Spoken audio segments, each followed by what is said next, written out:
इलमगर के मुअज़्ज़ज़ दोस्तों अस्सलाम वालेकुम। नाज़रीन, इलमगर की टीम हमेशा नए और सच्चे इल्म की खोज में रहती है ताकि आप तक इल्म की फराहमी को मुमकिन बनाया जा सके। तो चलिए शुरू करते हैं आज की इस वीडियो को। नाज़रीन इकराम, आज की वीडियो में हम आपको हमारे प्यारे नबी हज़रत मोहम्मद सल्लल्लाहु अलैहि वसल्लम के मतलब बताएंगे। हज़रत मोहम्मद सल्लल्लाहु अलैहि वसल्लम ने आजिज़ाना तौर पर अपनी ज़िंदगी का आगाज़ किया और दुनिया के अजीम मज़ाहब में एक मज़हब की बुनियाद रखी और फिर उसको पूरी दुनिया में फैलाया। वो एक इंतहाई मौसर सियासी रहनुमा भी साबित हुए। आज 1400 साल गुजरने के बावजूद उनके असरात इंसानों पर गहरे हैं। नाज़रीन इकराम, उनकी पैदाइश जनूबी अरब में मक्का शहर में 570 में हुई। ये तब तिजारत, फ़नून और इल्म के मराकज़ से बहुत दूर दुनिया के अनूसी गोशात था। वो 6 बरस के थे जब उनकी वालदा का इंतकाल हुआ। उनकी परवरिश आम वाज़ा पर हुई। 25 बरस की उम्र में उनकी शादी एक अहले सरवत औरत से हुई तो उनकी माली हालत में बेहतरी पैदा हुई।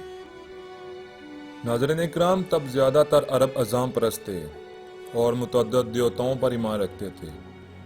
मक्का में अलबत्ता ईसाइयों और यहूदियों की मुख्तसर आबादियाँ भी मौजूद थी। जब उनकी उम्र 40 बरस थी, उन्हें एहसास हुआ कि खुदाए वाहिद की ज़ात मुबारका उनसे अपने फरिश्ते जिब्राइल की वसात से हम कलाम है और ये उन्हें सच्चे अकीदे की तबलीग के लिए मुंतखब किया गया था।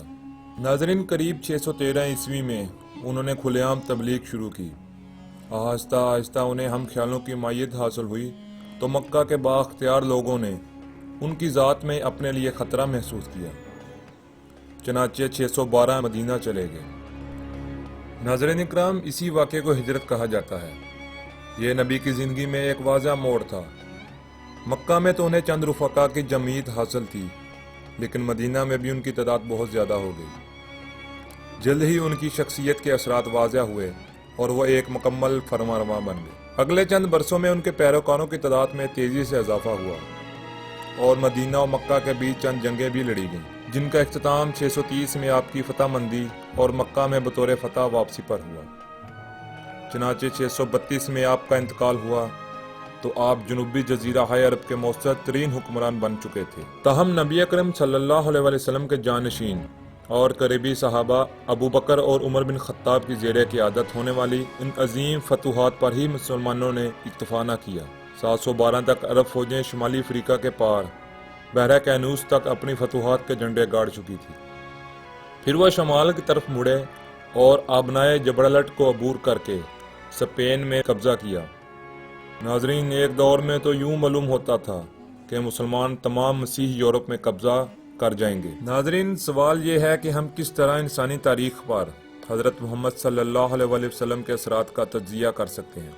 तमाम मज़ाहब की तरह इस्लाम ने भी अपने पैरोकारों की ज़िंदगियों पर गहरे असरात मरतब किए।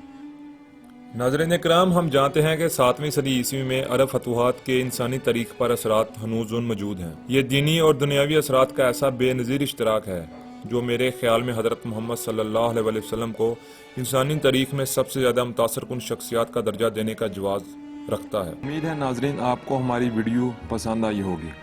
इस तरह की मज़ीद हिस्ट्री पर मबनी मालूमाती वीडियो के लिए आप हमारा चैनल सब्सक्राइब करें ताकि आप तक हकीकत पर मबनी वीडियो पहुँचती रहे।